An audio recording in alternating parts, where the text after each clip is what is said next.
Hello and welcome back to Fandom Fridays, where we proceed to check out all the fanfics that are not pony related. Why? Well, because, you see, as awesome it is to write about six mares kicking butt and taking names, and as cool it is to have the main six kicking these personifications of a nightmare as a pony tries to use it to forever punish herself for her past sins. Sometimes even I need a break from that. Yes, you need a break from awesomeness once in a while. So, let's check out what we got today. Remember about a year ago when we checked out a She-Ra fanfic? No, why? It blew. Well, hey, let's be fair here and not let the use of one bad fanfic ruin our imagery of what makes a good fanfic. I mean, who knows? Maybe there just so happens to be a really good story out there for She-Ra. I mean, it's possible. Sonic fandoms have good fanfics, and the whole point of this show is to show off different types of fanfics. So, let's try again with She-Ra. Sally, let's do a whole new start. Join us, won't you, as we here at the Treeberry Memorial Library am proud to present The Dark Lord of Etheria by Hordak's Pupil. Enjoy. Dark Lord of Etheria by Hordak's Pupil. Chapter 1. In the Land of the Horde. Lord Hordak's Journal. 34th day in the year of my occupation of Etheria. Today was like any other day. I set out to invade and conquer Brightmoon, and were stopped by She-Ra. I started out with 100,000 troopers, and She-Ra totaled them as if they were made of foil.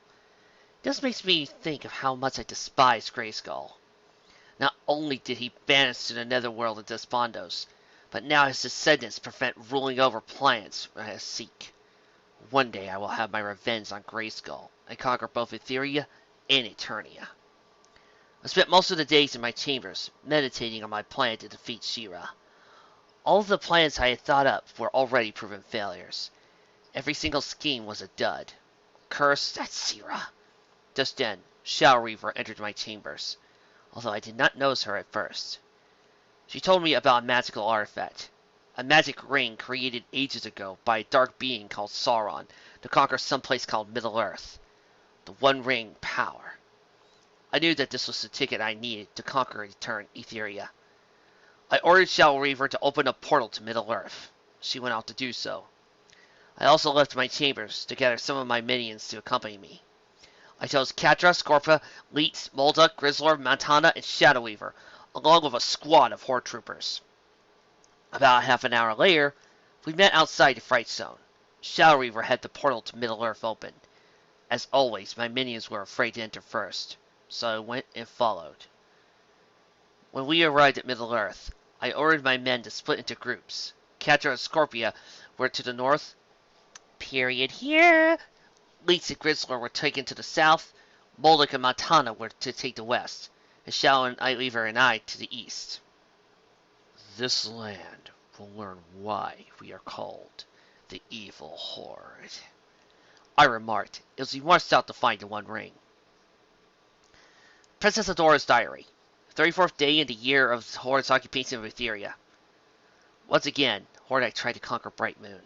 He, along with some of his cronies, tried to enter Castle Brightmoon, and it was up to me to stop them. They put up a good fight, and in the end, She-Ra defeated them. After Hordak retreated, I returned to Castle Brightmoon for a little R&R. I laid on my bed to take a little nap. Well, little is not the best word to describe it. No sooner had I shut my eyes than an Etherian honor guard came into my room. He told me that Queen Angela wished to see me in her throne room at once. I asked him what was wrong, but he said, Queen Angela wouldn't say. So I followed him to Queen Angela's throne room. When we arrived, she was sitting on her throne. Bo, Glimmer, Casabella, and Madame Raz were also present. The guard announced my presence to everyone in the room. I have called you all here to discuss an important matter, she told us in a somber tone of voice. According to our sources, Hordak is leaving Etheria. That's good news, I said, happy at the fact Hordak was leaving Etheria, and possibly giving up the occupation of it. No one seemed to think that way. Queen Angela gave me a stern look and replied, No, Adora. Hordak is leaving Etheria to search for a magical artifact. She corrected me. The very mentioning of the artifact seemed to worry her. Whatever it is must be something of great power. Yeah, he's looking for the elements of harmony. It's a shame he's meeting up with the main six. Wapow! Hordak is searching for an artifact called the One Ring of Power. If he succeeds in finding the ring, he could gain enough power to conquer Bright Moon. She continues with great passion. Once again, Adora, Etheria's fate is in your hands, she told me. Where do I find this One Ring? I asked her. I would go anywhere, even into the very depths of Despondos itself, to face the dark demons that inhabit that horrid place, if it meant I could save Etheria from the Horde. It is in a land called Middle-earth. It is a land of magic. I pray to Lai Hope that his magic will protect you on this journey. She said, Casaspella will open a portal to take you there. Do you have any questions? She asked as she pointed to Casta, who stepped in front of the throne. Yes, Your Majesty. May I bring Spirit with me on this journey? Who else is going to go with me on this mission? I asked her. I felt that somehow Spirit would be useful to me as well, as the other members of the team I was assigned to. You may take Spirit with you, but you'll have to go alone on this mission, she told me. I was shocked. This wasn't like her.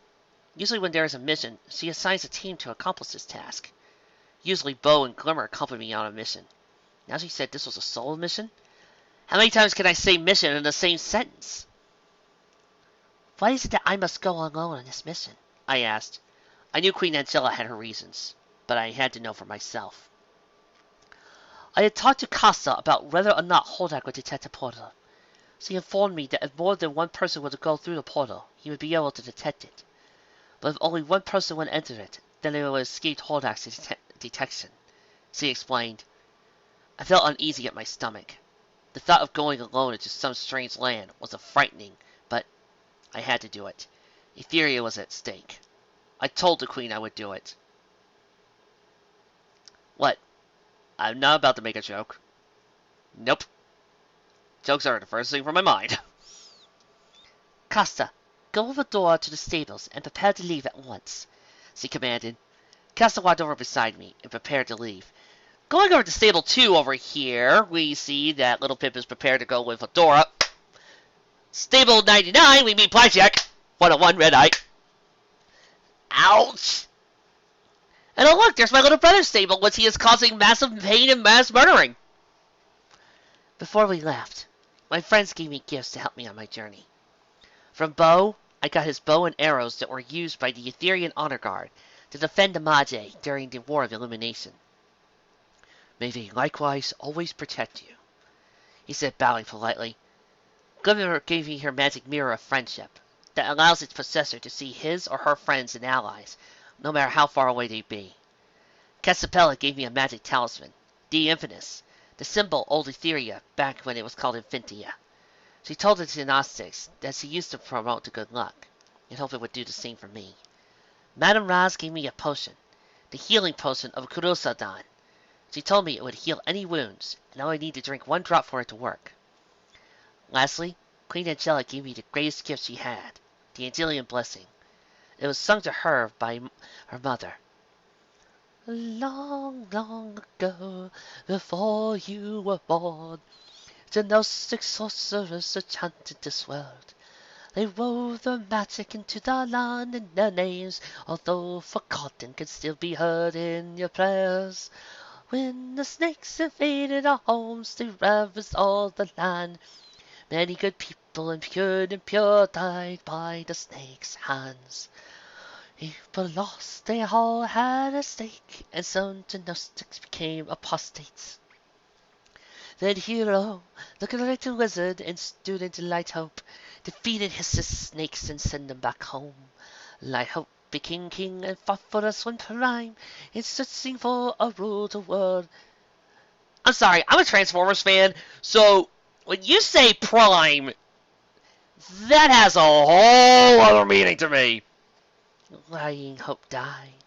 Then Namazi, who had hope sighed, ascended the throne until Rabba died.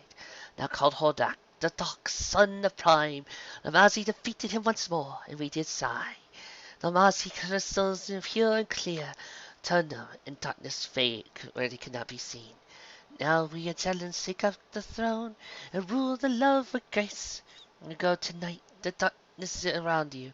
May the love of Italians guide you to the light. Okay, this is a nice lullaby and all, but kind of wish I had a beat to go with, and kind of wish you paragraph this, because looking like this looks less like a lullaby and more like a poem. Now, if you were to have paragraphed, say, some of your sentences here, here, and here, then it would, and lose the center, it would look more like an actual poem. When she was done, she excused Costa and me so I could get ready. I went home and packed some of my belongings in the bag. Food for nourishment, a spare set of clothes, the gifts my friends gave me. And of course, what I thought was the most important item I packed, the sword of protection. You never know when Shira will be needed. A few minutes later, there was a knock at my door. It was Caspella. She wanted to know if I was ready. I came out of my room with my bag, and we made our way to the stables. When we were ready, the horses were neighing as if they sensed I was in danger, although I wasn't. It was frightening, but I ignored it and tried to keep my mind on the mission. We went over to Spirit. He seemed the most worried of all the horses. "It's all right, Spirit. This journey is frightening to me, too," I said as I soothed him. The poor thing, he had seen his share of war and destruction. He had seen firsthand his brethren killed by Prime eons ago, and now he witnessed the horde destroy Etheria. He also had the honor of being called the Joy of Immortals. I sometimes wondered what Kalon, the green goddess of Grayskull, used to whisper to him. What divine gnosis he was privy to. There was no time for religious contemplation now. Work had to be done. I mounted Spirit, and signaled to Costa I was ready to leave. She waved her arms and a gateway opened up. Before I left, I waved goodbye to Costa, and with that, Spirit and me left for Middle-earth. A few moments I arrived in Middle-earth. I looked around for a moment and told Spirit, "Well, I guess we'd better start looking for Hordak." Spirit neighed in affirmation, and we started on our journey. The road goes ever, ever on, my friend, back to the road. Oh, I'm sorry. You know, there's a lot of Lord of the Rings references on this show. I just realized. Grammar Words Tongue Sternal. 2nd of March, 309 the 3rd. I was on my way to Isengard to relay all the news of Rohan to Saruman. I was happy today. That fool Aramir had been banished from Rohan, and thus is no longer a threat to my master's plans. I was transferring to the Westfold when something caught my eye. I hid behind a boulder to see what it was. I saw a strange army marching in different directions. They weren't men, Uruk-hai, orcs, or any other race of Middle-earth. They were hybrids of different creatures, it seems. One was part cat and part human. Another was part scorpion. Another looked like a giant leech. Another some strange insect, and one looked like a feral man-beast you hear about in children's stories. Another looked like it was cobbled together with leftover body parts. Another which commanded the leader's attention, looked like a female Nazgul, with one heck of a body, if there was such a thing, with glowing eyes and wearing a red robe instead of a black one. The leader was very demonic in presence. His face looked like that of a bat, with red eyes and sharp fangs. The soldiers that accompanied them looked like men wearing armor, though they could be machines. They all wore a bat on their clothing, obviously their insignia. They called themselves the Horde and seemed to be looking for something. Once the armory was gone, I went to my hiding place. I saw another being, this time a young woman, no older than 16 from what I could tell. Adora 16?! She was wearing a red and white battlesuit with yellow stripes on the shoulders. She had blonde hair and blue eyes. Nothing strange about that. After all, Theoden's niece Eowyn, woo, had the same features. What was strange about this intruder was the weapon she carried. It was a strange sword. The steel that it was crafted was imbued with magic, and in the center was a jewel. It's not like anything I've seen crafted of men, elves, or dwarves.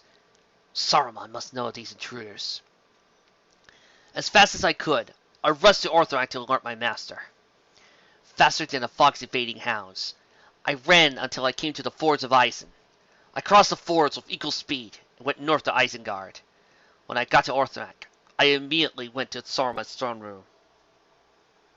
"What news from Edoras do you bring me, Grandma?" he asked me, as I using his melodic tone of voice. "There are intruders in the land," I informed him, trying to catch my breath.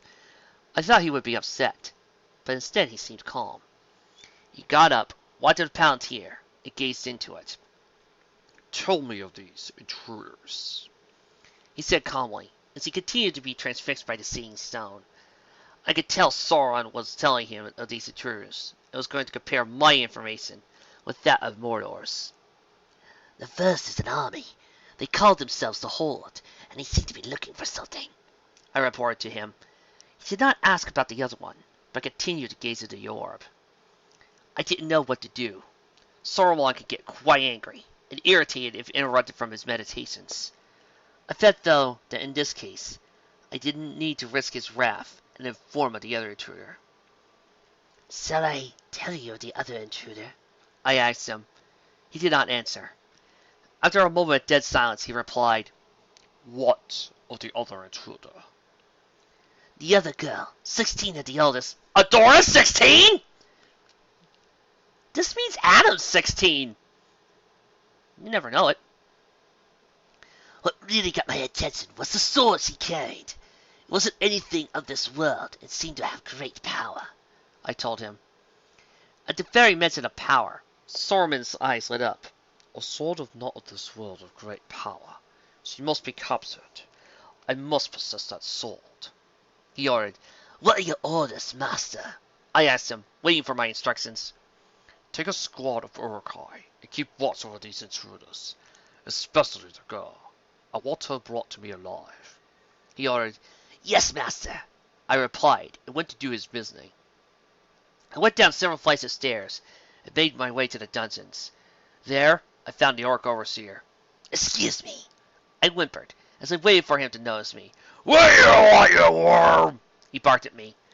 I must say that although I've been down here before, something about the Overseer's question spooked me. "Saruman wanted me to take a squad of Uruk-hai to spy on intruders," I told him boldly. I knew this mission was important to Saruman, and I wanted to make sure that I succeeded on this mission. The Overseer looked at some crumpled piece of paper and wrote something down on it. He looked up and bellowed, "White Squad, go with the worm!" Soon, a fierce-looking Uruk-hai named Varol came forward. "Maggots, get your armor on! We have work to do!" he ordered, and soon Uruk-hai began to scramble to get their armor and weapons. They were shouting and yelling at each other. After about 3 minutes, they were all ready to go. I inspected them. They looked as ready as far as I could tell. "Saruman has ordered me to spy on some intruders. You are to come with me to assist me on this mission. Do you understand?" I told him. They shouted in approval. "Very well then. Move out!" I shouted. "Move out, maggots!" Farog shouted to his men as we marched out. We marched for several miles until we reached the point where I saw the army and the girl. Although they were long gone, the Uruk-hai picked up their scent. "Thergog, split your squad up. I'll take the half to go out to the army. The rest will go out to the girl." His answer was grabbing by my neck. "Don't ever order me around! Next time you do, I'll roast you and have you for dinner," he threatened. I nodded in affirmation, and he released me. He turned to his men and said, "All right, maggots, divide yourselves up! I'll go with the worm! Others go with me!" He shouted to his men as they fired into the groups and went into opposite directions. Chapter 2. The Red Bat and the White Hand. I swear this story doesn't end with doesn't have a scene of Adora kicking some Uruk-hai ass. I'm out here. Lord Hordak's journal. 34th day in the year of my occupation of Etheria. We split up and went in separate ways. The path me and Weaver traversed was rugged, climbing mountains. Of course Shadow Weaver just floated up the mountains and valleys. We searched for miles. "Blast this land! We searched forever and still no ring!" I yelled. I could sense the ring. Its energies called out to me like a siren song. I craved the power contained. It cried out in a voice that seemed to be the voice of Shoki himself. "Hordak, I seek you. Hordak, find me." Shadow Weaver seemed to be studying the terrain. After about a moment of thought, she came to me. "Lord Hordak, I found the ring." She announced. I ran over as fast as I could, hoping to see her in procession. "Where is the ring?" I inquired. She waved her hands and showed me a map of the area, in which she zoomed in to see 3 figures. 2 were stout humanoids, about half the size of normal men. Another was being thin and lanky, almost all skin and bones. I studied the creatures. The one in the middle had the ring. They are heading to a volcano in the far east of the land. She reported to me. Would you mind putting a parentheses here? Thank you. Okay, so we're right now in the middle of the 2 towers.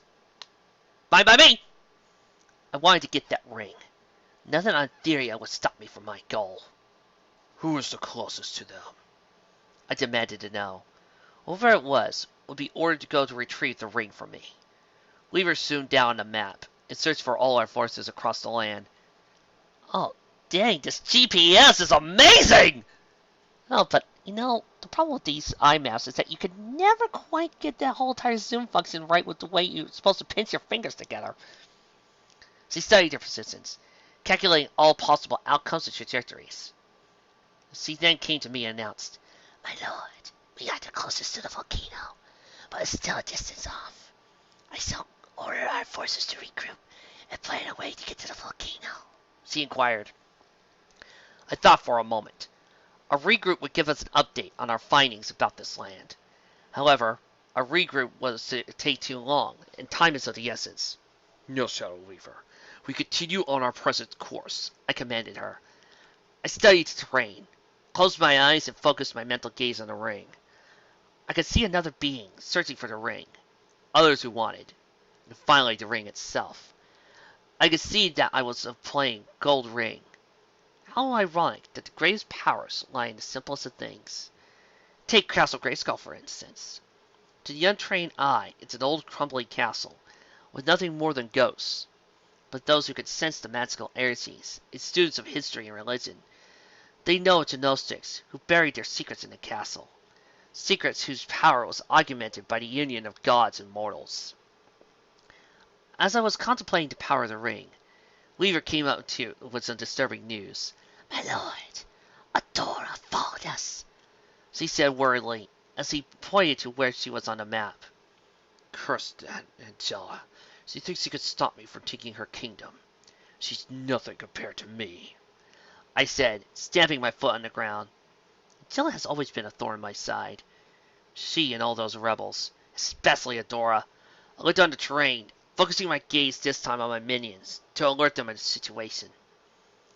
Just as I was finishing my journal, Shadow Weaver came up to me again. "Lord Hordak, several beings are approaching our area. They appear to be hostile," she informed me. "How far away are they?" I asked, surveying the terrain. Focusing my gaze on these beings, I could see them. They are not rebels, but native. Whoever they are, they will rule the day they met me. "Not far, my lord," Shadow Weaver informed me. Indeed, I could see by foresight they were only miles away, easily accessible by foot. I jumped off the cliff and on the ground and went to face the army. Grandma Wartime's Journal, the 2nd of March, 3019, the 3rd. Nothing unusual to report. We marched from Isengard to the fords of Eisen to about a few miles into Westfold. There was no trace of the army I saw. The Urukai had followed the scent as far as they could. Suddenly, about a few miles into Westfold, we were stopped by a being dressed in black armor. "Out of our way, stranger!" The Urukai began to shout, waving weapons at him in a show of intimidation. The being stood there, fixed as if he were made of stone.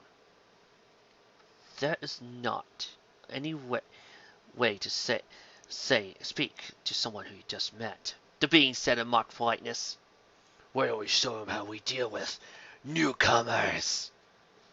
One Urukai Zergak said, stepping forward. He marched right in front of the being, who magically threw him in the air as if he were a dart. Anyone else? He asked, smiling at the fact of taking him down.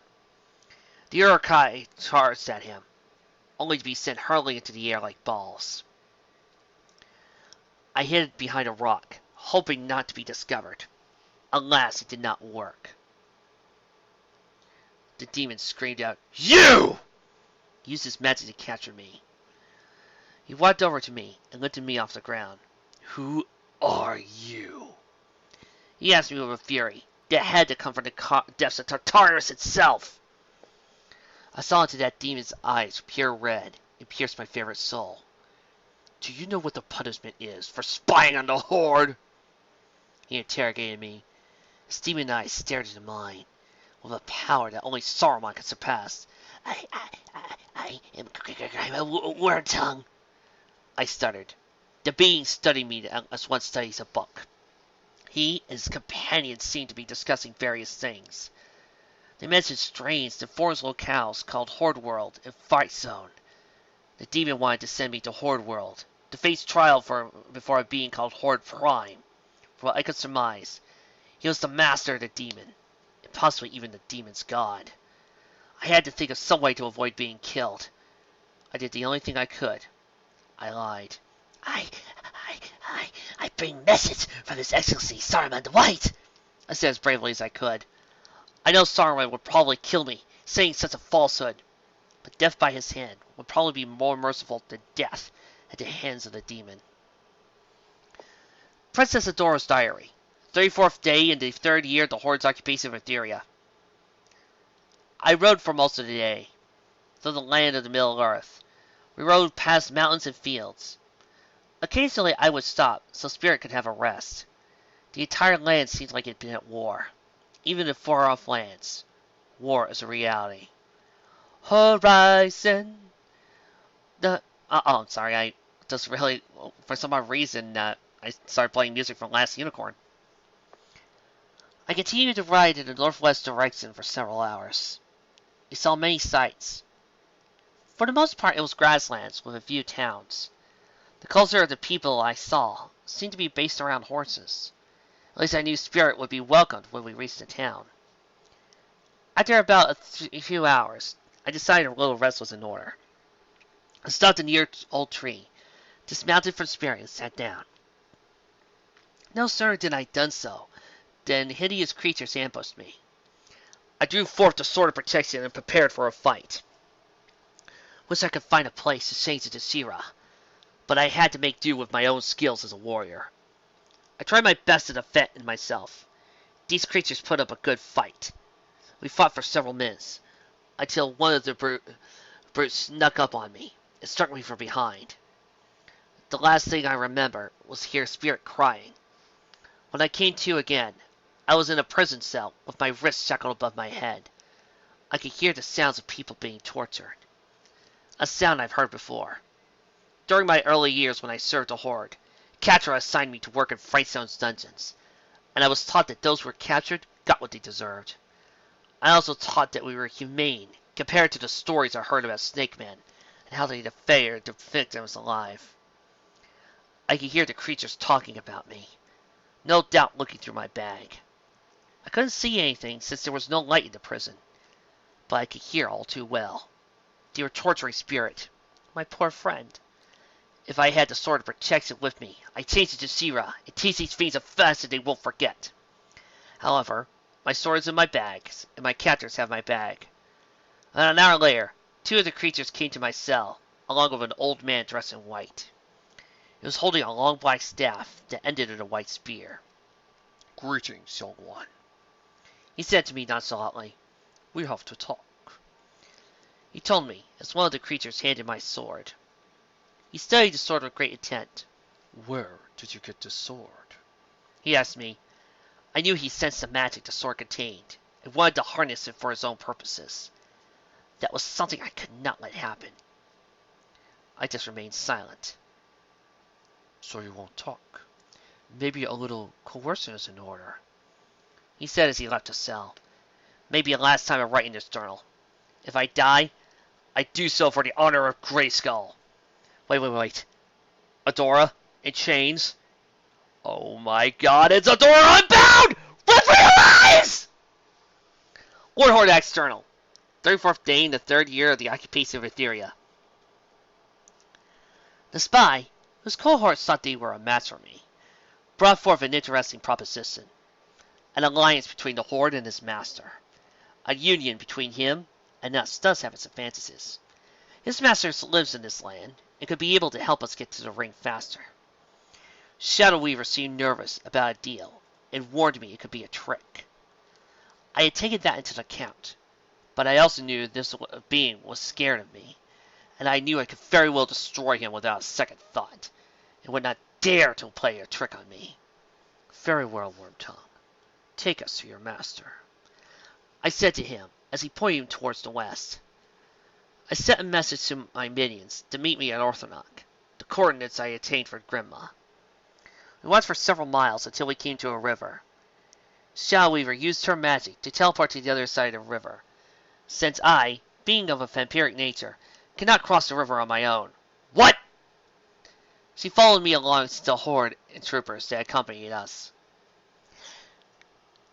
Okay, somebody who watches this show, if you have watched all the episodes of She-Ra, please let me know if this is a continuity error.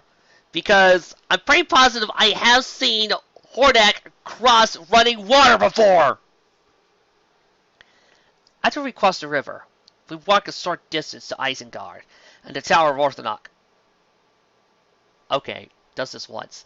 They're heading over to Isengard! They're heading over to Isengard! There! I used my 1V for today! My men arrived a short time after. Once we were assembled, Grandma opened the door to the tower. The inside was foreboding. I could hear prisoners tortured. I smiled when I heard the screams of Adora below. Obviously they had captured her. I must learn his secret to capturing prisoners. Grandma took us to a study filled with books. In there was an old man wearing a white robe. He seemed to be looking for a certain piece of information.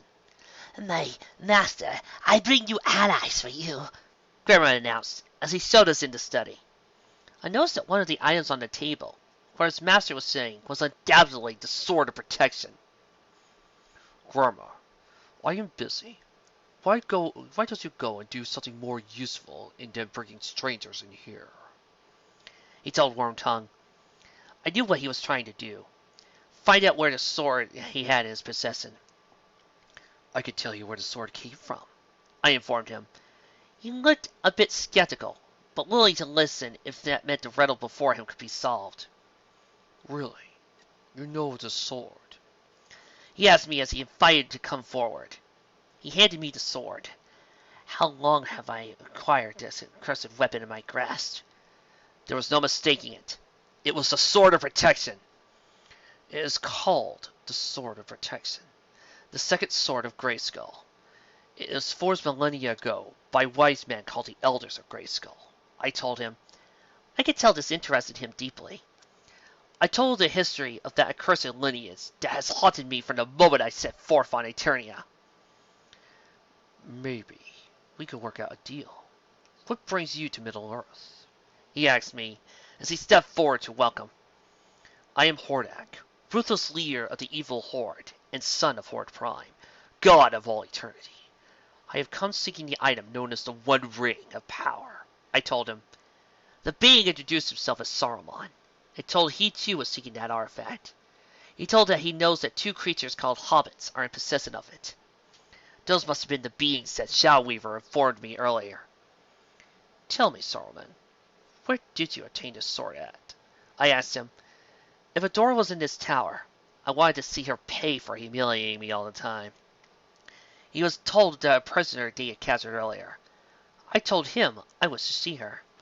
He told me she was being tortured, and once that was over, I could see her.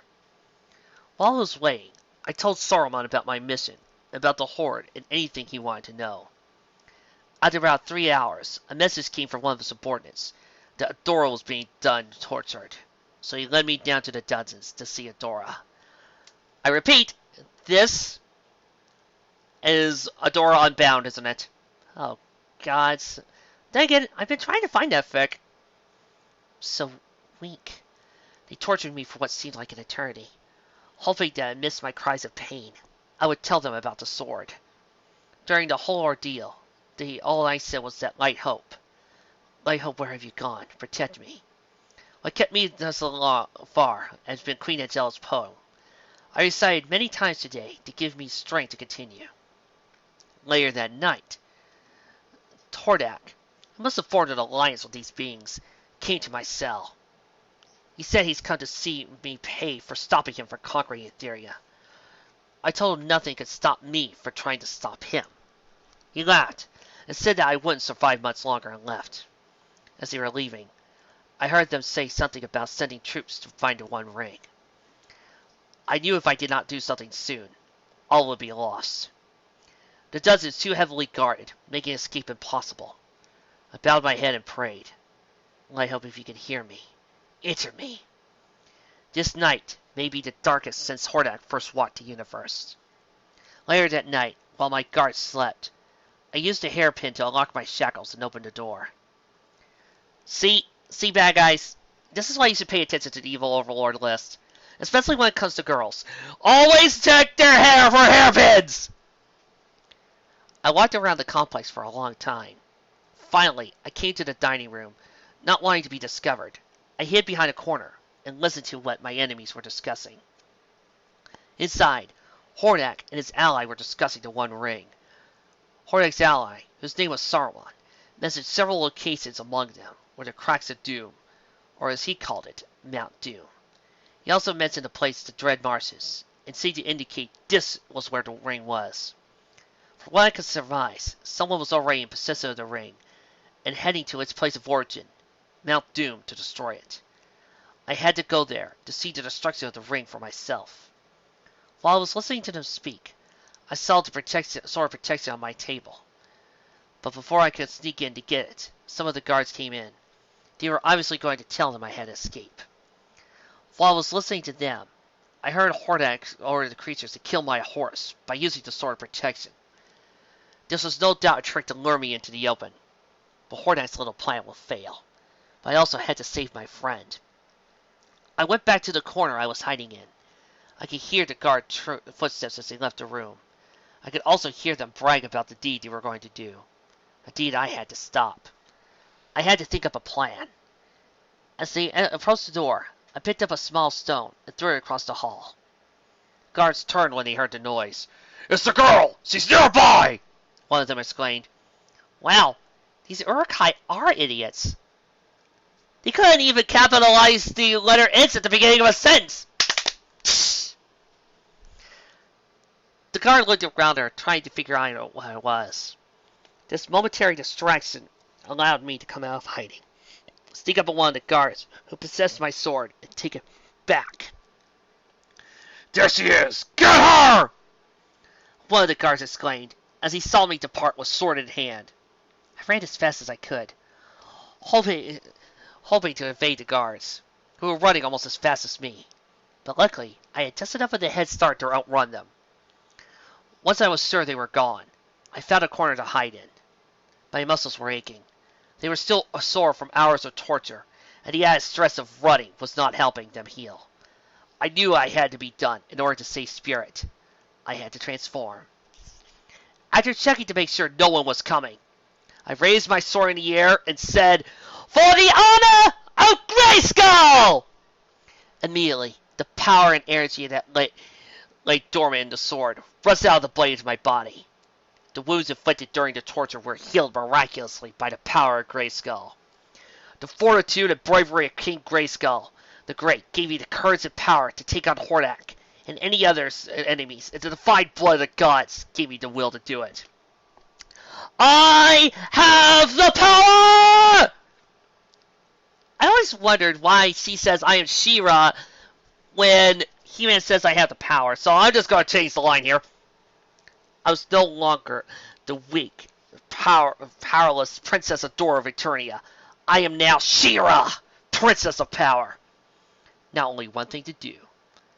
I had to save Spirit.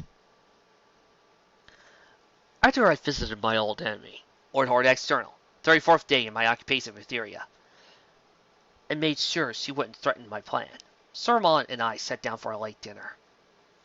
During the meal, we discussed our plans for capturing the One Ring.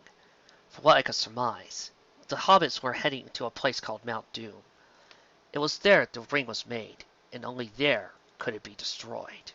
Saruman told me they were heading through a supposed secret path through the Dead Marshes, a place that bears resemblance to the least wetlands of Etheria. The marshes were a site of an ancient battle between Sauron and the last alliance of men and elves. Their souls have not rested since, and are said to lure travelers to their doom. Saruman explained to me, "While I find records of ancient battles most enlightening, I was more interested in learning the history of the One Ring, so I asked Saruman to get to that part of the story." Ages ago, Hordak, rings of great power were made, 19 in all. Saruman stated. Interesting how numbers repeat themselves throughout time. According to legend, there were 19 Gnostics who founded Infintia, and Castle Grayskull is said to house the 19 secrets of the foundation of the universe. Although it's unlikely, I wonder if there's any connection between the two of them. He told me about the rings, how Sauron created the One Ring, and how the ring was lost until now. Once I gained the possession of the Ring of Power, I shall become the most evil being on Etheria once again. The heavens will tremble at the name of Hordak of Etheria. While me and Sauron were discussing our plans to find the ring, one of his Uruk-hai came in with some bad news. Lord Saruman! Lord Hordak! The girl has escaped and stole the sword from us! You idiots! I'll rip out your heart and use them for sport! I ranted in drunken rage. I must recapture her before she ruins my plans. Saruman stood up and simply remarked, Lurgoth, do whatever Hordak commands you to. Creature then faced me. Your orders, Lord Hordak, he asked, waiting my commands. I thought for a moment. My main concern now was to stop She-Ra from leaving, and I knew how to do it. Wow. Didn't know Hordak actually knew who she was. Nice. Go to the dungeons. Kill her horse. She won't leave without it. Then lock this tower from basement to attic, and make sure no one leaves! Ordered him. Just as Largoth was about to leave, Saruman held up a finger. Wait, he said, wanting the creature to stop. Yes, my master. Largoth replied, bowing to him. Saruman stood up and faced Largoth. Kill the horse with your arrows, the poisoned ones. He ordered with an evil smile on his face. Yes, my master. Largoth said, bowing to his little room. I turned to Saruman. I like the way you think. I told him, thinking about the pain She-Ra would endure, a pain that all of Grayskull's descendants would feel, as a punishment for trapping me in Desponos so rot. Thank you, my friend, he replied, his ego-inflated compliment from I just spoke. I turned my thoughts away from Saruman, and turned towards the future, namely me finding the One Ring, and She-Ra's ultimate defeat. Princess Adora's Diary, 34th day of the Horde's occupation of Etheria. All throughout the tower, I can hear sounds of locks and bolts being slammed. They are locking the tower to prevent my escape. So we tell them that she has super strength? No! Let that be a surprise! Faster than winds that howl in the abyss of Grayskull, I rushed down to the steps of the stables. I could hear the neighing of the horse I knew was Spirit. Finally, when I reached the stables, I looked in horror as I saw the guards shooting arrows at him. They were laughing at him as he cried in pain. The whole spectacle sickened me. I ran in front of him and tried to block the arrows. The arrows dug into my flesh with a sharp, shearing pain. I knew if that Spirit was to survive, I had to drive off the guards. So I picked up some stones and hurled them at the guards. I continued to hurl rocks at them until they fled. I was also seeing them flee. I began to feel dizzy and lightheaded. At first I thought it was from blood loss. until I looked at the blood I spilled on the floor. There was a green liquid mixed with it. The arrows were poisoned. Soon, my muscles began to erupt in violent spasms, paralyzing me. And when I tried to move them, the spasms intensified, making me collapse to my knees in pain. I placed my hand on my forehead as I was burning up, going into shock. I wiped the sweat from my brow. It was mingled with blood. I began to feel queasy and vomit uncontrollably. I knew that if I couldn't stop vomiting, I would die of dehydration. And that didn't do me in. The blood loss and poisoning would. I was delirious. I kept hearing Hordak's voice. "Leave me alone, you monster!" I spat, trying to make him go away. My vision was impaired. Everything was blurry, and at times I thought I was blinded. The utter horror of Spirit's death, mixed with the pain of the poison, was speeding through my body at incredible speeds due to the extreme blood loss was overwhelming. All I wanted to do was curl up and die. But that was not an option. I had to save Spirit. Using what little strength I had, I crawled over to Spirit. Sadly, she forgot to capitalize the word Spirit. Wow, that poison's really hurting her. His eyelids were heavy, and he was crying in pain. I tried to remove the arrows from his body, a task that would normally be easy. But in my condition, I couldn't even remove the shallow ones. As I was trying to remove the arrows, I saw his eyes close. He succumbed to the viper's blade. I was overcome by anger and sadness, but had no strength to do anything, so I curled up in a field position beside him and wept.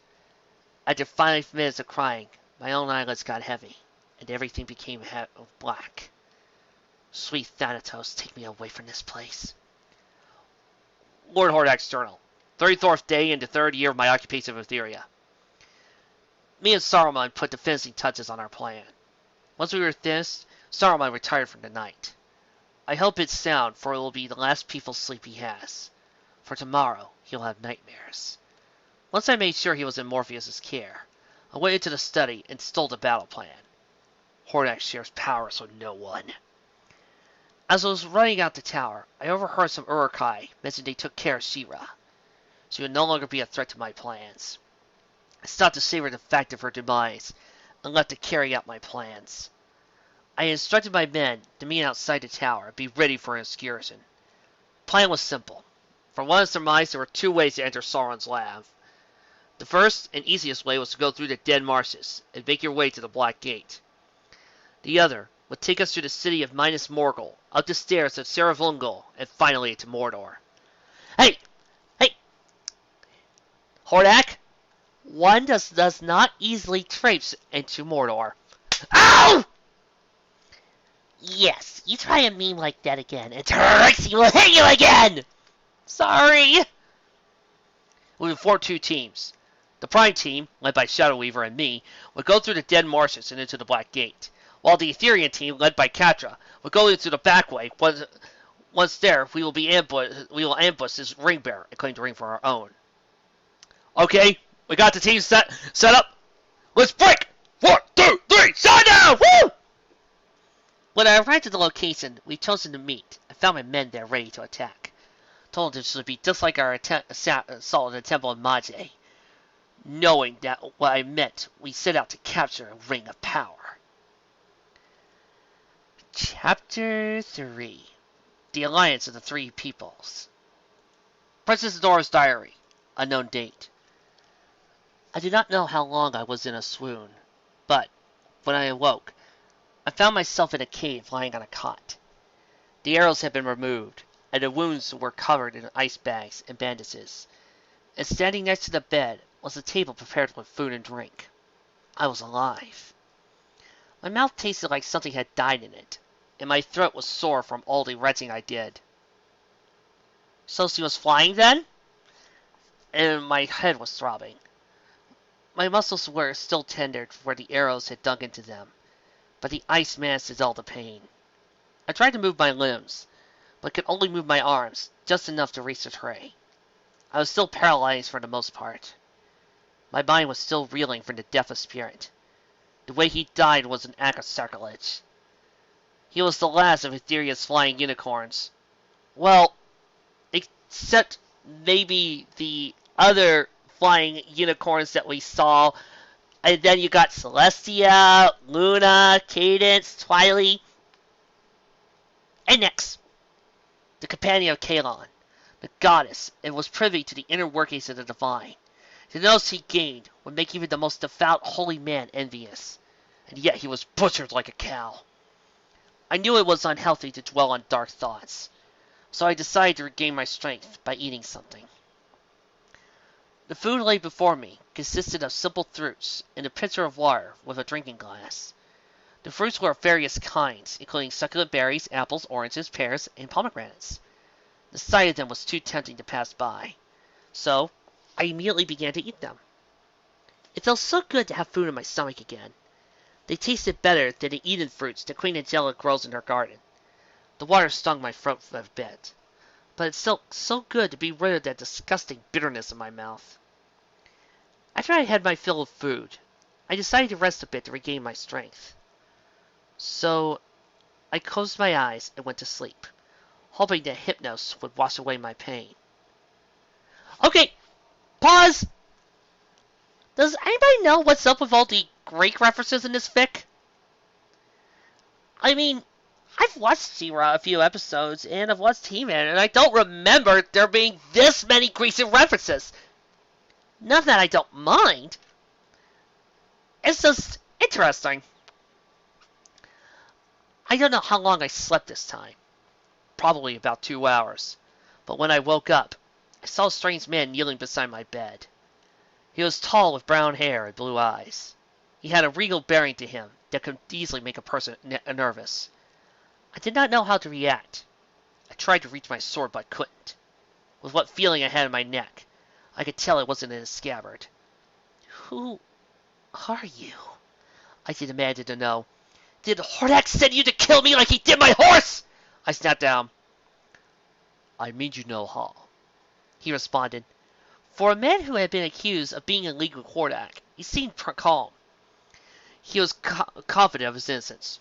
I am Aragorn, son of Arathorn, he announced as he stood up and bowed politely. It is unusual to get travelers from far-off lands from here. Tell me, what is your name? He asked me. I apologize for my accent. There's no way I could do Viggo Mortensen's awesome voice justice.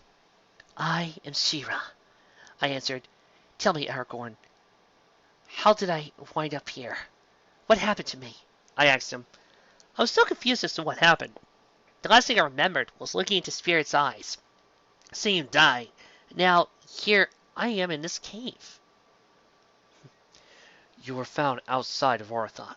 2 hobbits named Merry and Pippin brought you here to recover from your wounds, he told me, as he sat sharpening his sword.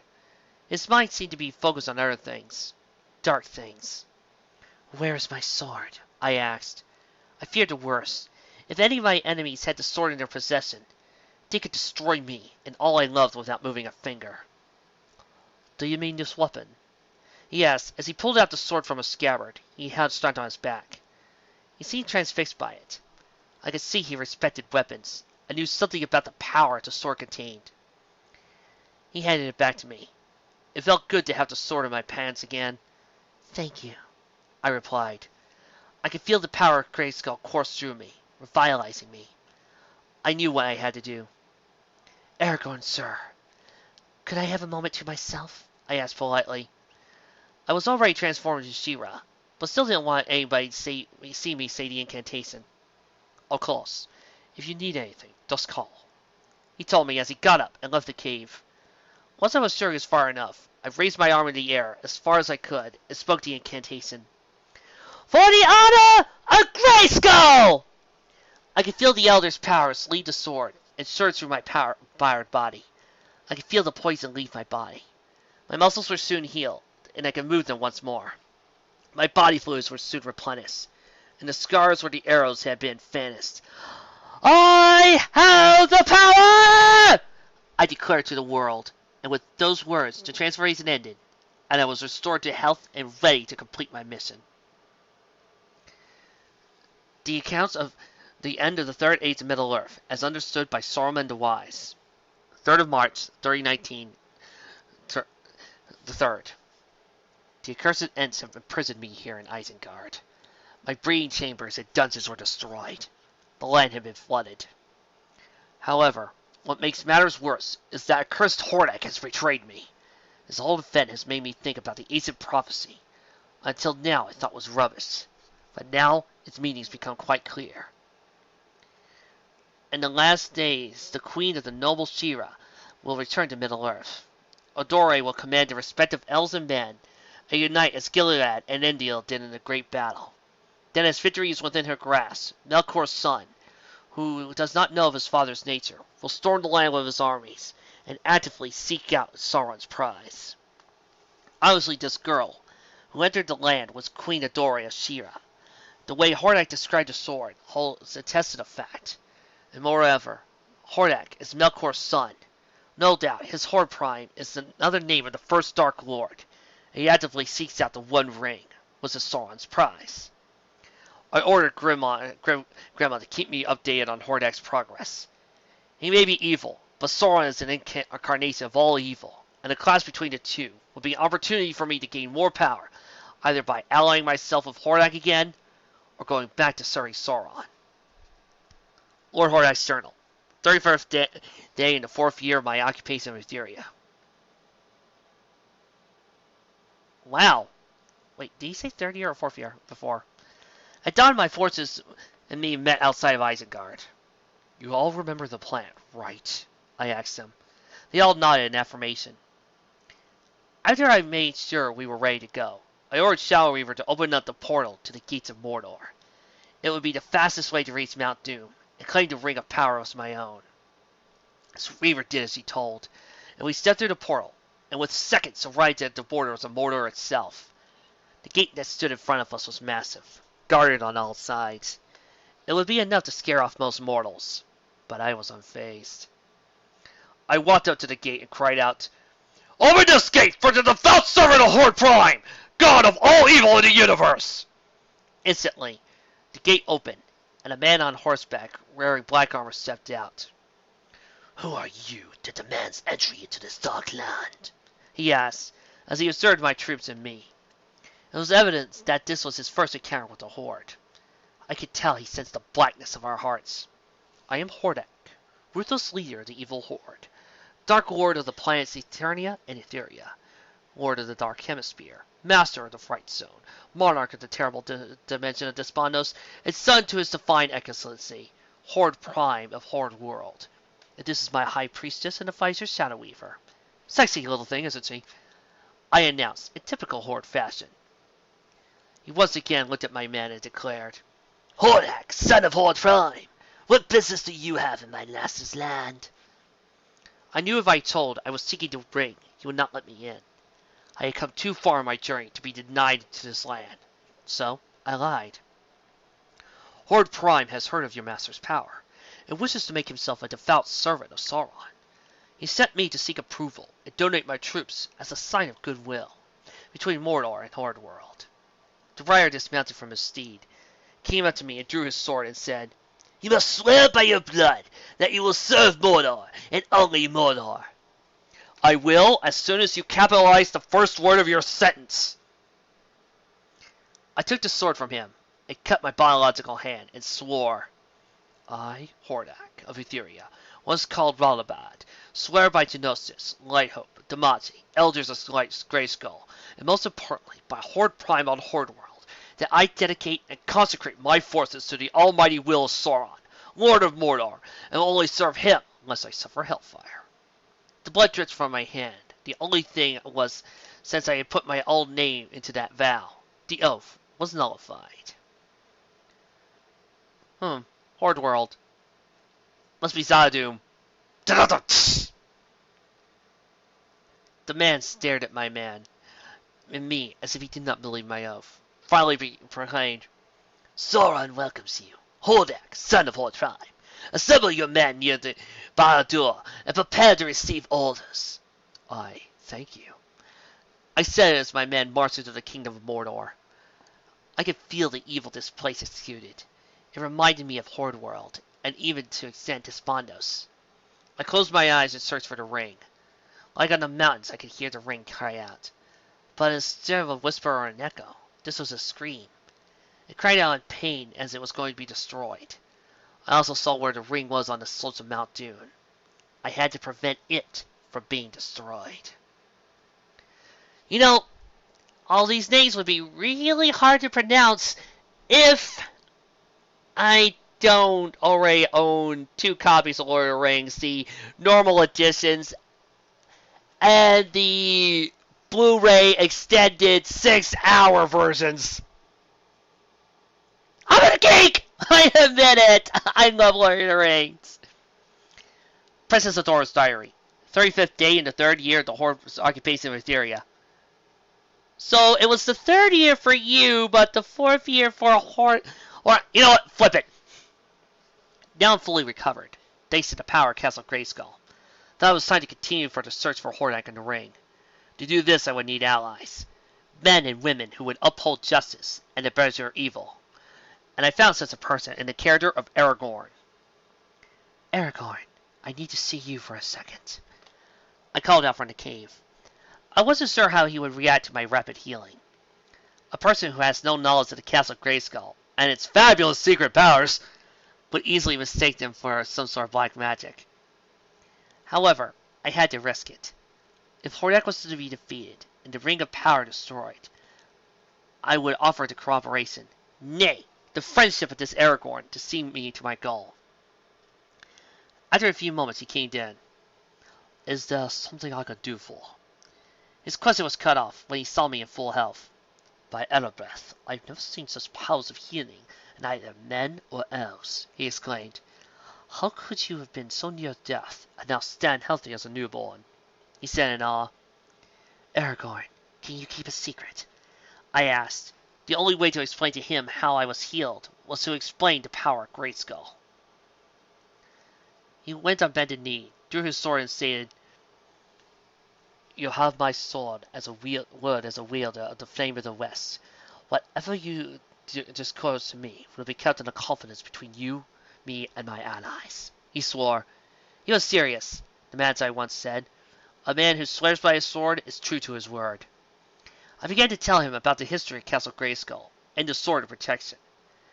When I was finished telling the tale, I told him my mission to stop Hordak from possessing the One Ring.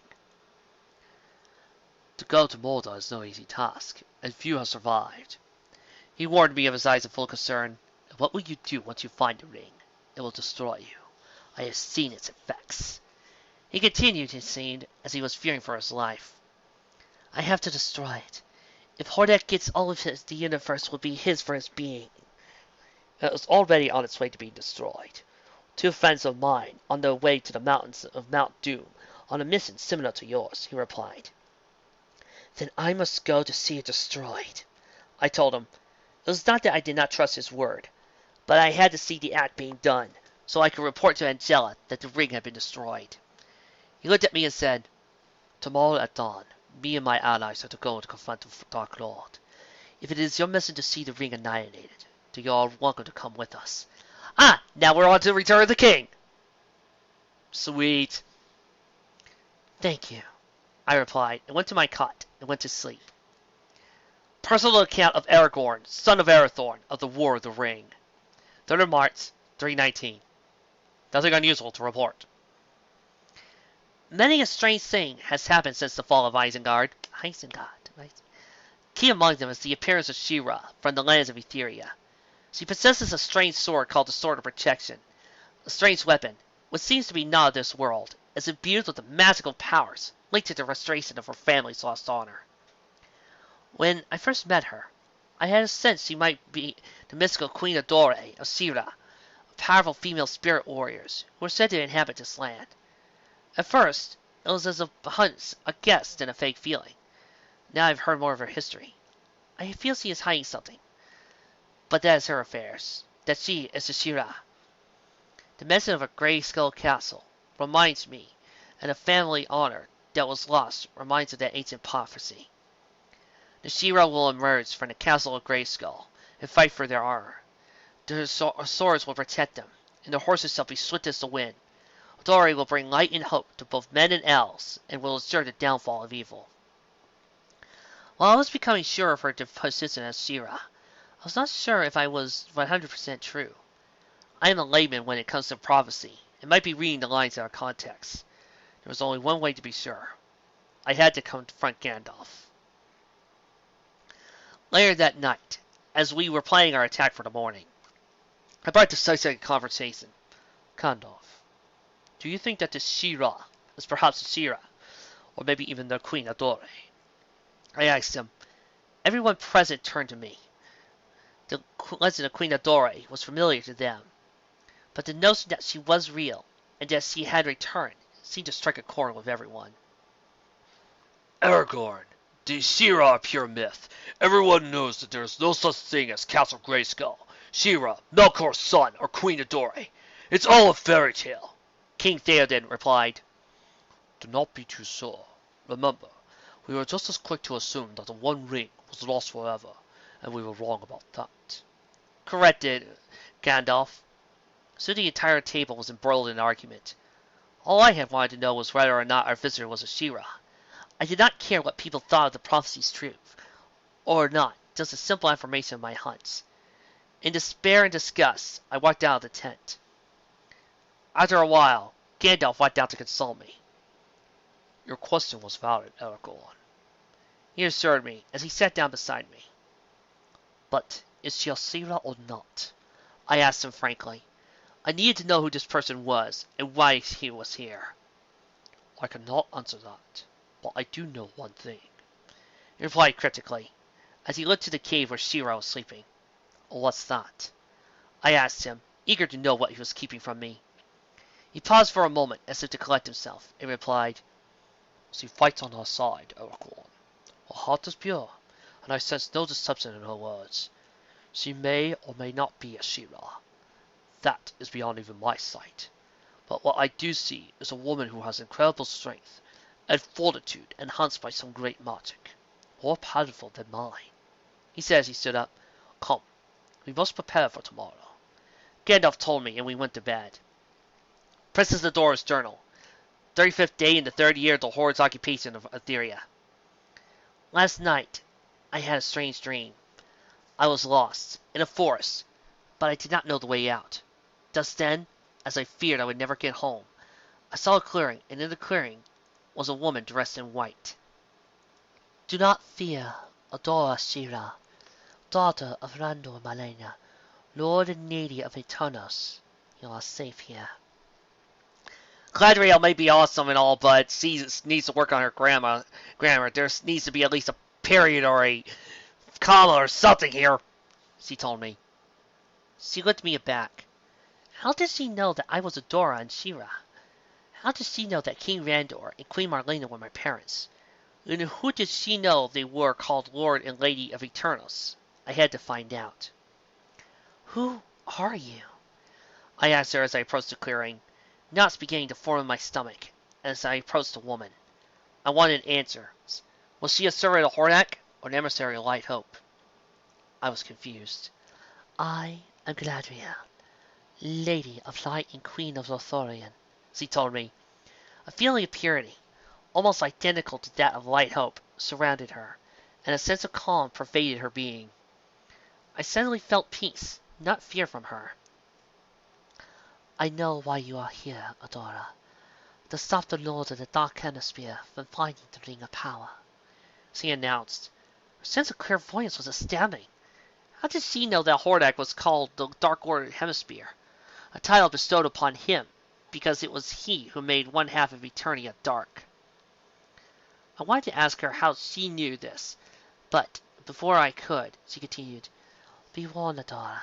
Those who seek the Ring of Power, even to destroy it, are easily corrupted by it. She warned me. She seemed to know what this ring could do, but I knew that I could never be tempted to use. I will not fall to the ring, I told her. I would not become some pawn for evil to use against the forces of good. It was not my nature to be evil. Not since I broke free of the Horde's control over me, and took my destiny as restorer of Grayskull's honor. Come with me, and see how well you stood up against the ring.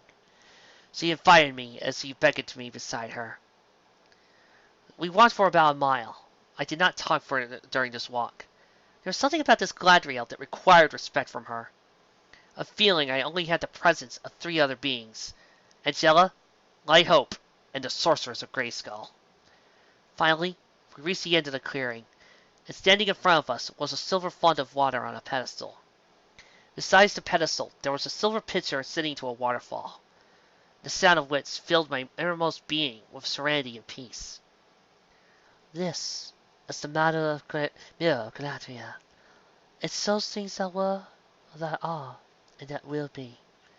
She explained as she picked the pitcher and filled the water from the waterfall. She took the pitcher and poured the water into the font and beckoned me.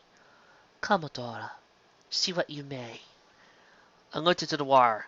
I saw nothing at first, but then an image appeared. I saw Hordak and Skeletor's heads on platters of gold. Hordak and Skeletor are dead? I questioned her. Who killed them? I questioned a second time. You will see. You will see, she whispered as she pointed to the font. I looked into the font. This time, I saw Eternia and Etheria devastated by war. Cities were razed, and Castle Grayskull, the Castle, even Frightstone and Snake Mountain were in ruins. I also saw my families and friends all killed. It frightened me. Who did this atrocity? I demanded to know. Look closer, and you will see the villain, she told me, still pointing to the water. I looked in and saw the throne room of Castle Grayskull. The sorceress and Zodak lay dead at the foot of the throne. I could see a woman, and the throne behind her was obscured. But when I saw who it was on the throne, I screamed with horror. It was me. So, what did she do to Adam? Wow, I'm dueling like a boss! No! I never killed my friends! I shouted at my guide. Never! I shook my head in disbelief. You're wondering how this could happen? She told me. This revelation did seem to upset her. I guess she's not the one who just had all that work for going down the drain. Why? Why are you showing this to me? I cried. I was mortified at how I could let myself do these atrocities. The ring of power has corrupted you, Adora. Use not to only destroy your enemies, but your friends as well. But despair not. You can avoid this, she comforted me. How can this be avoided? I asked, wanting to know how to avoid this apocalyptic nightmare. I would do anything to prevent the deaths of family and friends. Anything. Just remember your honor, and you will not fall to the ring, she said. But how? I asked, but I did not get the answer, for it was then I woke up. Well, if it's anything like that awesome scene on He-Man, the Diamond Ring of Disappearance, where he continued to crush that son of a gun like it was nothing, then I think I know where this is going. But if not, I'm here for the long run anyway. Chapter 4, Battle of Mordor. Princess Adora's Diary. 36th day in the 3rd year of the Horde's occupation of Etheria. I did not sleep for most of the night. The horrible visions of my dream kept me up. But I did sleep enough to be alert and refreshed. About an hour before sunrise, Aragorn came to see if I was ready. Are you ready for today, Cyril? We have a long journey ahead of us. He told me as I checked my supplies. This was going to be the beginning of the apocalypse. We were heading for Mordor to fight a battle of such epic proportions it would take an ancient Ophidian wars of millennia past to look like a skeleton. I am ready, I declared as I drew my sword of protection out. Its brilliant jewels shone like the moons of Eternia, and I would need all the light I could muster if I was going to face off with Hordak, and if my dream was right with myself as well. Aragorn introduced me to all who were present. There was Gandalf, a wizard. He reminded me of the picture I had seen at the Council of Elders. There was King Theoden of Rohan, a local monarch, his nephew Eomer, and there were 2 hobbits named Merry and Pippin, the same ones who rescued me from the tower. They were short, probably no taller than Ram-Man if he wasn't so bulky. Gimli the dwarf, who looked like Ram-Man with a beard, and Legolas Greenleaf, an elf of Mirkwood. Excuse me a sec. Alright? No! He isn't going to be a main character of this fic! Go away, fangirls! Ah! Alright, and there's no Gimli and Aragorn and Legolas slash fic! Ah! Fangirls! Oi! Ahem. Flutterdash. Flutterdash! Anyway, are we ready? Aragorn asked as he looked at his friends. Everyone shouted in affirmation.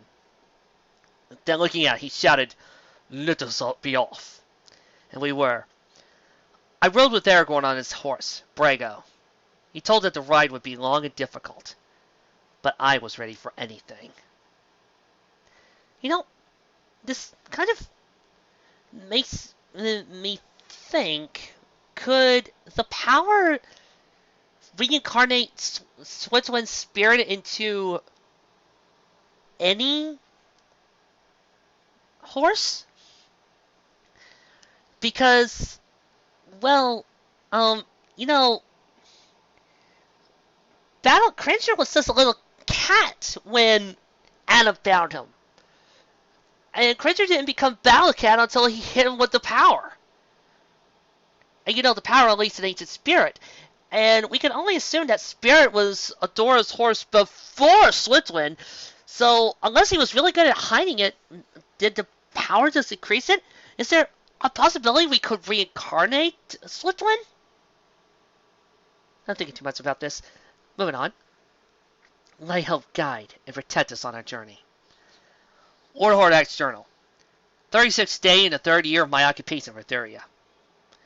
Once we entered Mordor, we waited for the Etherian team to arrive. After about a few hours, Catra and her crew showed up, looking a little worse for wear. Oh, sorry we're late, she apologized. We ran into a giant spider. She continued. Enough. Now we must set up our trap and wait for Shira to come. I want her to be here when I gain possession of the ring. I told her, as I thought of the perfect way to rid myself of Shira. To make sure she would not beat me, I had Weaver teleport me to the foot of the mountain. I began to climb the mountain halfway. It stopped at the place where my calculations said me, Shira, and the hobbits would show up. Princess Adora's diary. 51st day in the 3rd year. Oh, come on! Now you're not even trying! Etheria. Oh, who is effing up the timeline here? We rode for days. Weeks, actually. Oh! Wait, what? What? Dang, it took Frodo and Sam a long time to get to the Mordor. What were they doing? Master Frodo, before we go throw the One Ring, there's a sci-fi con over there, and I think Bruce Boxleitner is making a guest appearance. Really, Sam? Oh, but we've got a ring to destroy, and Frodo, Babylon 5 cast, sci-fi convention. I think that takes precedence over destroying the One Ring. You're right, Sam. It's a tough burden we bear, but we must go to the sci-fi con. And that sci-fi con took a few days. There was probably a Comic Con, Anime Con. Oh, God's con season during summer really F's you up. Paved with many conflicts. Along the way, we met up with armies of the lands of Rohan and Gondor. Some of the soldiers weren't even 13 years of age. Little kids fighting in a war. How frightening could that be? Comma. I forgot, wasn't King Theoden killed during the Battle of Minas Tirith? I had seen the horror in their faces as they saw their best friend slain in battle. Events that would haunt them for years now. The battles fought were hard, and in one at place in Pelennor Fields, King Theoden was slain. Ah, there we go! I did not know him as well as I had come to know Aragorn, but I felt for his family's loss. He was a good man, but in last years he was plagued with sorrow, I was told. Wait, Telenor Fields? I thought we were...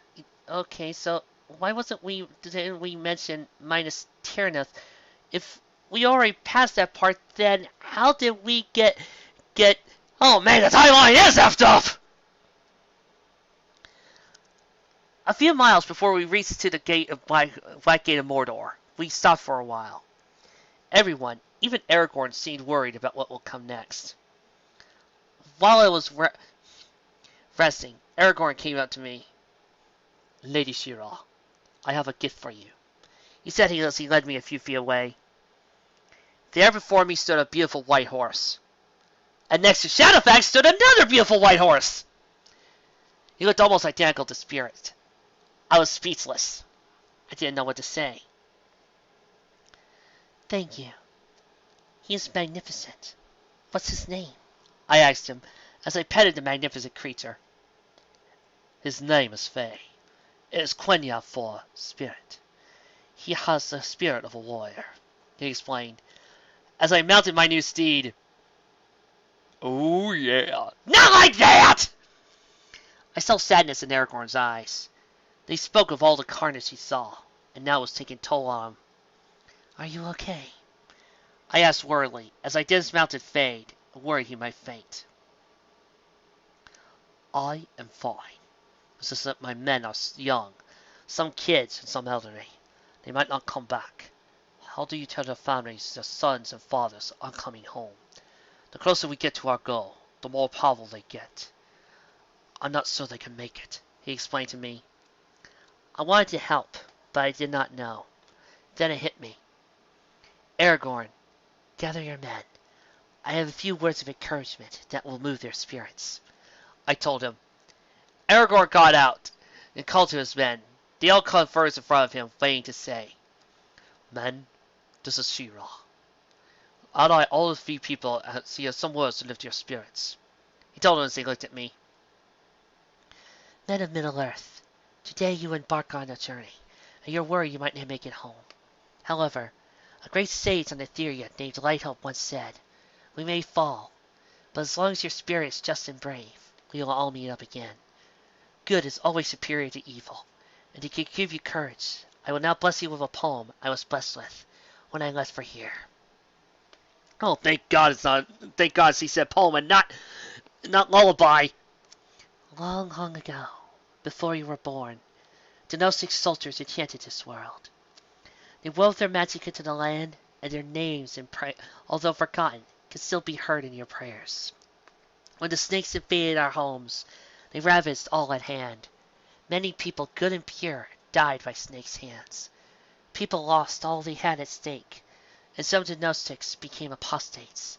Then Hero, great wizard and student Lighthope, defeated his snakes and sent them back home. Lighthope became the king and fought for us when Prime came searching for a world to rule, and in freeing Lighthope died. Then the Magi, who were at Lighthope's side, ascended the throne next, till Ralabad died.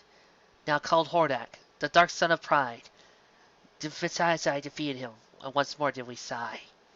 The Magi into crystals, pure and clear, turned, and no more were we seen and hear.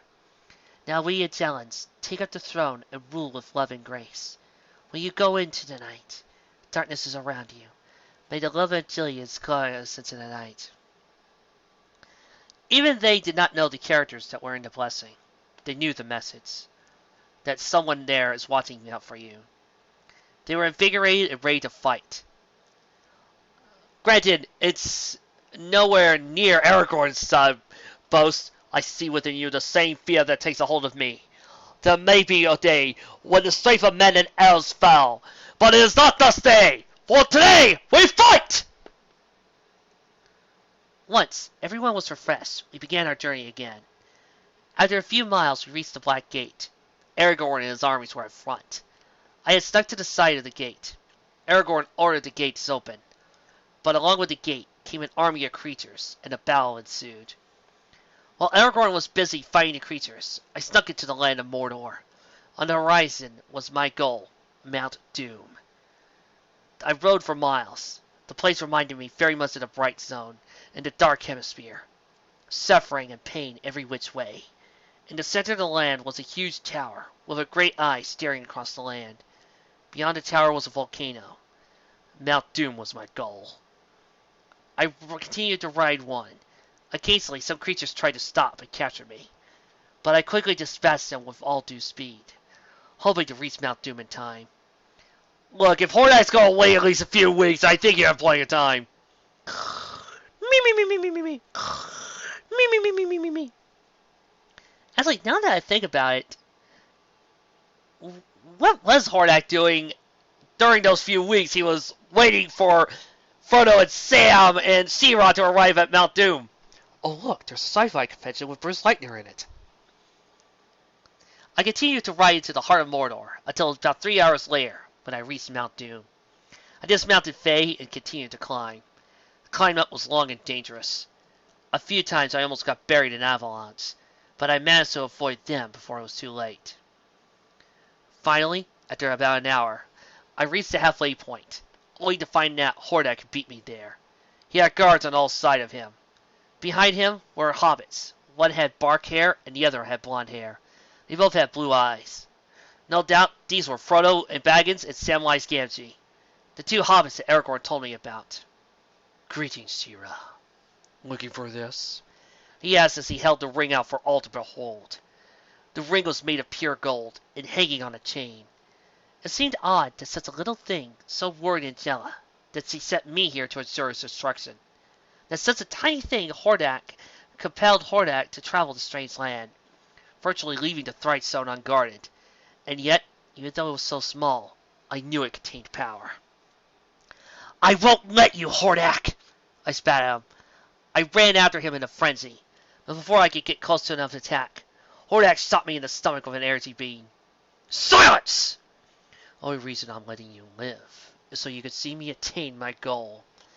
He yelled as he removed the ring from the chain.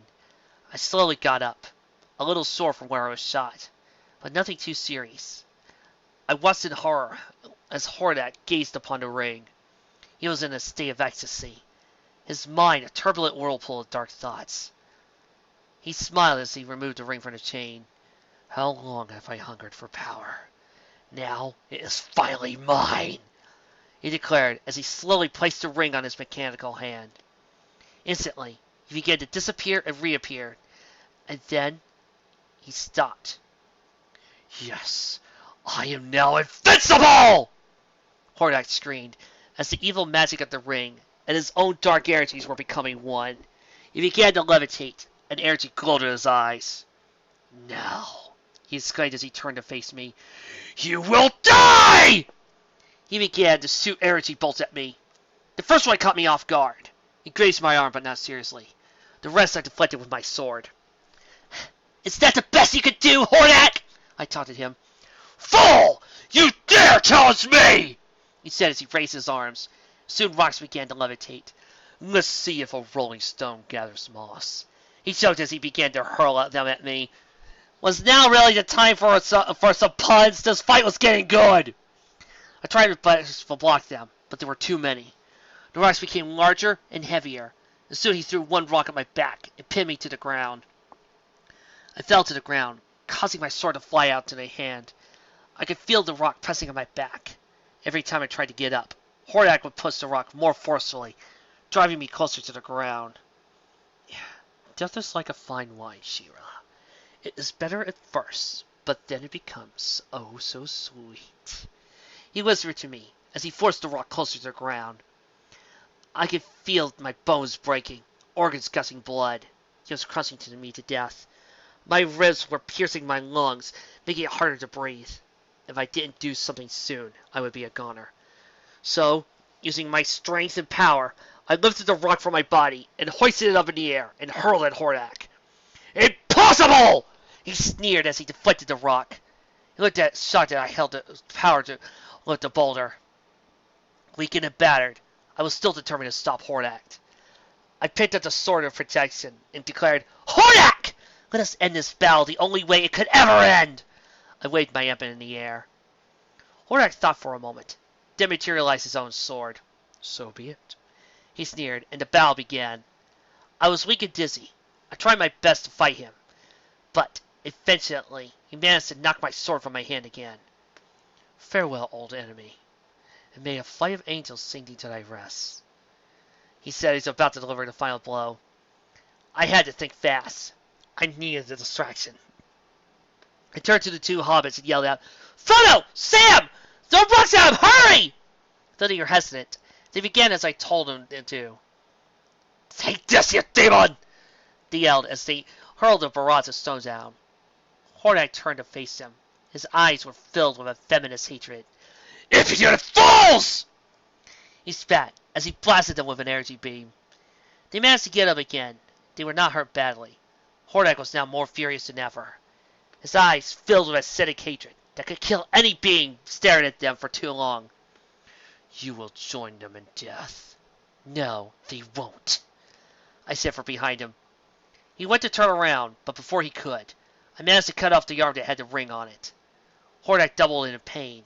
Surges of electricity ran through his body, fired the circuits in his armor, making him wince.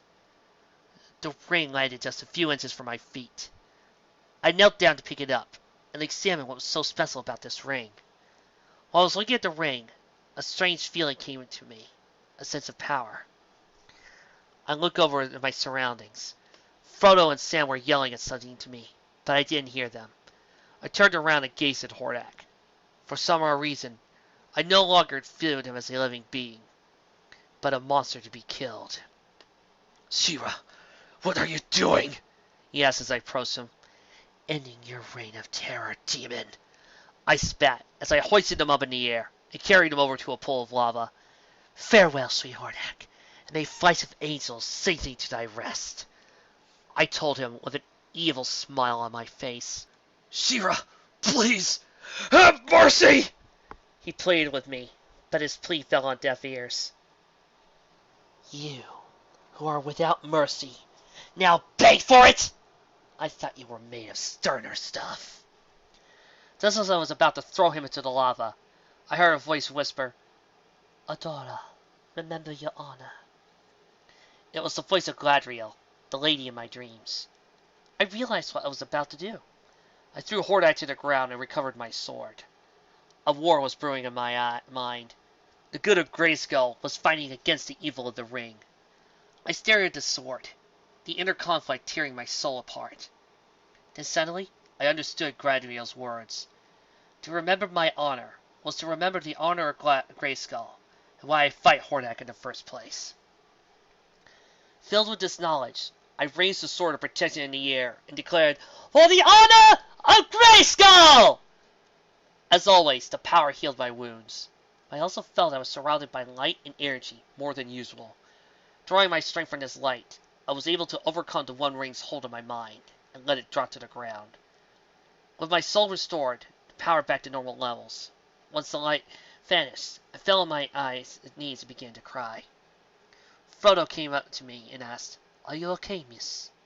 He was concerned about me, even though he did not know me. I'm fine, Frodo, I told him as I got back to my feet and wiped my tears. Frodo looked at me puzzled. Who are you, and how do you know my name? He asked. He knew that I was good, but he didn't know I knew his name. I am Shira, friend and ally of Aragorn, son of Arathorn, I explained to him. His friend, Sam, looked at me with suspicion. How can we trust her? He told Frodo, worrying that I might be an enemy, and said to stop them from carrying their mission. Frodo stared at me. He was trying to determine the veracity of my claim to be a friend of Aragorn. Finally, after a moment of thought, he said, It's okay, Sam. He's a friend. He concluded, Why have you come here, Shira? He asked me, I have come here on a mission to prevent the Ring of Power from falling into the hands of Hordak, the being we just defeated, I said as I removed the ring from my finger. I turned to Frodo, my eyes still full of tears. My hands were trembling, overcome by the evil that possessed me temporarily. Here, destroy the ring. It is your duty and yours alone, I said. I could see they were worn out, maybe even low on morale, so I gave them a blessing. May light help guide you on your mission. Thank you, they replied. and we went our separate ways. I scaled down the mountain as fast as I could. I ran through Mordor like lightning, focusing any foes that got my way. Finally, I reached the gate and ran out. I looked back into that dark land. The great tower that stood in the center of the kingdom crumbled to the ground. I knew in my heart that Frodo was successful. Victory was ours at last. Later that day, I was invited to Aragorn's coronation, and marriage with his bride, an elf lady named Arwen. It was a celebration that could easily overshadow any Victory Day celebration. Finally, when night had come, Aragorn gathered his men together to see me off on my way home. Before I left, the newly crowned king of Aragorn gave me a gift of a bag with a note attached to it. Shira, I cannot thank you enough for helping me prepare my men for battle, but I think you will do nicely. Gandalf found it in the possession of an Uruk-hai near Isengard. The potion the file contained is all gone, and some of the items like the mirror were damaged. I had the artisans of Gondor repair them for you.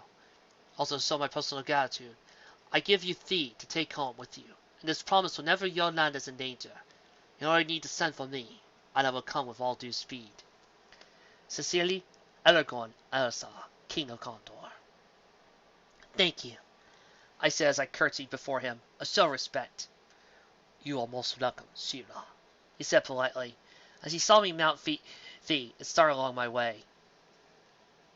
You know what would have been cool? Is actually, after Adora helps destroy the ring, she's too tired to move, when suddenly somebody with a whole bunch of muzzles and a very big cat walks by and goes, "Push yourself, didn't you, little sis?" Shut up. Come on, let me take you home. Alright, Bellacat, let's ride. As I passed the rows and rows of soldiers, they would salute me and shout, "Long live Shira, ally to all peoples of Middle-earth!" I was honored at such a farewell. Finally, when I was sure I was far enough away, and no one was looking, I raised my sword up into the air and said, "The honor is restored!" Instantly, I reverted back to Adora. I raised the sword again and said, "Take me home." I said that a portal opened up, and Faye and me went through the portal and returned home. We arrived a few moments later at Castle Bright Moon. I took Faye to the stables and made my way to Queen Angela's throne room. When I reached the room, I found Queen Angela and everyone waiting for me. "Adora, thank and I hope you're all right. We were so worried," she said as she gave me a hug. Everyone was anxious to hear about my adventure, so I told them all about Middle-earth, Saruman, Mordor, Aragorn and his allies, Galadriel and the dream I had, the battle at the Black Gate, how I met Frodo and Sam, and how they helped me defeat Hordak, and how I almost became evil again and killed Hordak. Finally, how the ring was destroyed. "Well, I'm glad you're safe. Come, let us go celebrate," she ordered as we left for the blanket hall. We celebrated well into the night. Finally, it was time for bed. I slept safely that night, knowing all was safe. For now. Lord Hordak's Journal. 51st day in the 3rd year of my occupation of Etheria. Curse that Shira. Once again she defeated me. But the defeat has taught me a valuable lesson. Even after all these millennia, King Greyskull is still a force to be reckoned with. His great power reached across time and space to save Shira from succumbing to the darkness of the ring. I must find out how to harness that power and use it against my enemies. Once I learn that secret, I will be invincible. I retired to my chambers to think of another plan. Next time Shadow Weaver mentions any magical artifacts, I will just say no! The triad that my Shadow Priest made for me millennia ago started my displeasure of them. Now the ring has made it worse. Magic ring or not, I will destroy He-Man, She-Ra, my idiotic servant Skeletor, and then once they are gone, I will rule over both Eternia and Etheria. This I swear! The end. And you know what? This fic, surprisingly good. Well, not great. It's actually pretty dang good. I mean, especially for a subject matter. I mean, think about this. If I were to say to a random person on the street, come to me, "Hey, you, guy on the street, get over here." Well, okay, so get this. A fanfic featuring Sierra going into Middle Earth and Hordak grabbing the One Ring. Oh, what? See? The guy would look at me like I was crazy or something. Ah! Nobody would actually believe a story like that would actually be good, much less decent. But here it is. It's pretty dang good, especially compared to the last two She-Ra fics we've had to deal with. The one that featured that OC that wasn't all that good, but made Etheria into a moron. And the Sailor Moon one, which we will not talk about, for fear of causing horrible, horrible flashbacks of a certain war. This hit all the right notes. Oh, I've got my complaints. For instance, the items She-Ra got, there's a thing called Chekhov's gun. You people may have heard of it. When you introduce an item to your plot, they should be used. And here are these really cool sounding items. You got a bow and arrow. Cool. A mystical shield that will show you where your allies are. An ancient mirror. And a potion that will heal wounds. That will never be used. You're left kind of feeling a sense of disappointment, and why bother bring them into the plot when they're not going to factor much into the plot? It really doesn't add up.